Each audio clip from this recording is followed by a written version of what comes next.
2 ans après sa mort, je vais enfin finir de payer la dette de mon frère.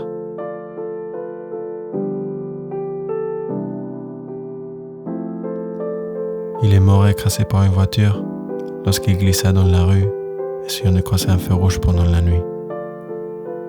Malheureusement comme toujours, à résoudre ses problèmes.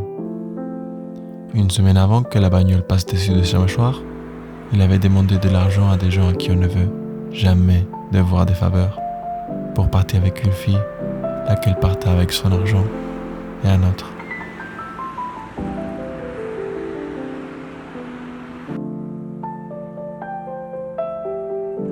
Le jour suivant à l'accident, même avant que j'aie connaissance de ce qui s'est passé, une enveloppe dont à l'intérieur il y avait un téléphone et un papier comme celui que je tiens dans mes mains, disant que c'était à moi de payer sa dette, arriva dans ma porte.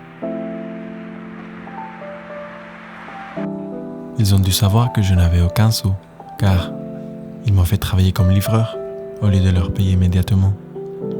Ça m'arrangeait bien, car ils me laissaient garder une petite part de profit, ce qui me permettait de garder mon studio de 18 mètres carrés et d'aller au cinéma 2 fois par semaine. Je ne sais rien de pour que je travaille, à part de sa calligraphie travaillée que je peux admirer dans le papier que j'ai reçu avant de savoir que mon frère était mort, et celui que je tiens à cet instant.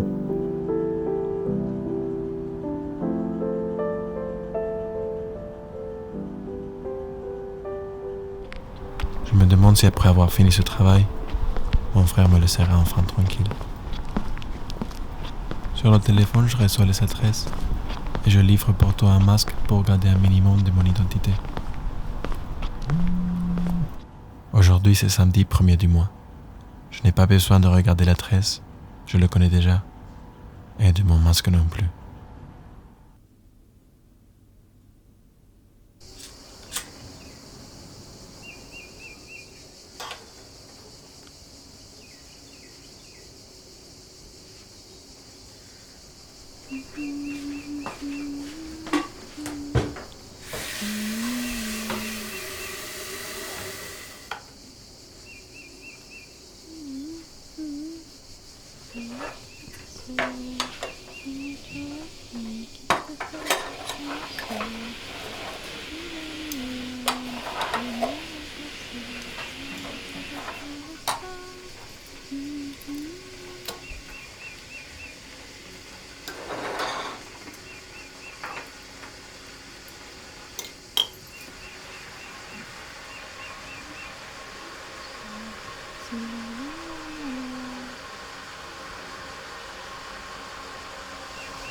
Je tenais toujours à ne pas fumer de la beuh.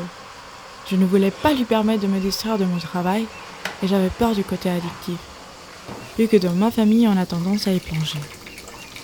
Comme ma mère, que je n'ai jamais vue sans une bouteille en main, après la mort d'un cancer au poumon de mon père.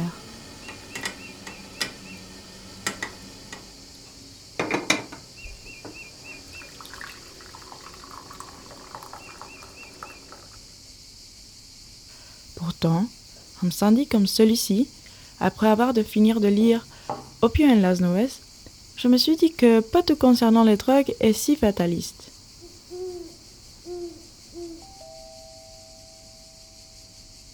Je commanda alors.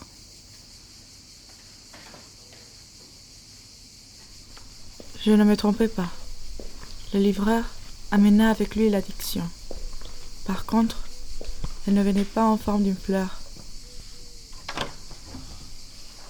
mais elle avait la peau légèrement foncée, les lèvres d'un rouge opaque par lesquelles un sang chaud coulait en hiver, et une coiffure de quand on se lève le matin.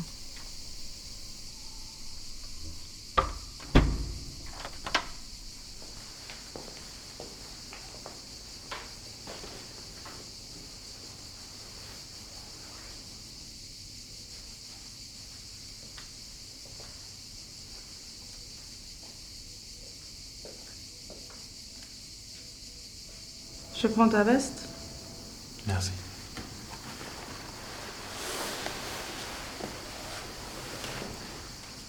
C'est la dernière fois que je viens aujourd'hui.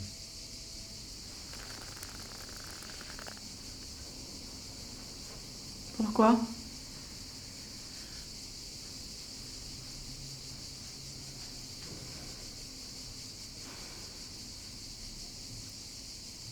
Tu veux qu'on fume un dernier joint ensemble?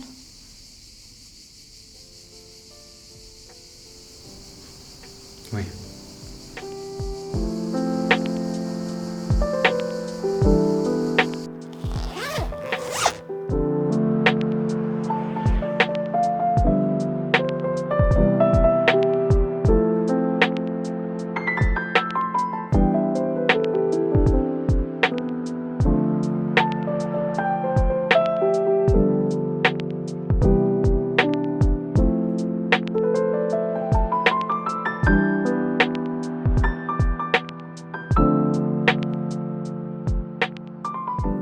On ne connaissait rien l'un de l'autre. Tout ce qu'on faisait, c'était parler de littérature. Rigoler.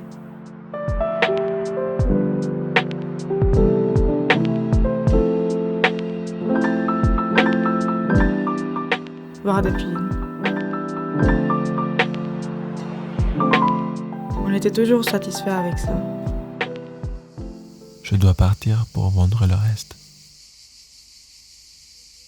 J'achète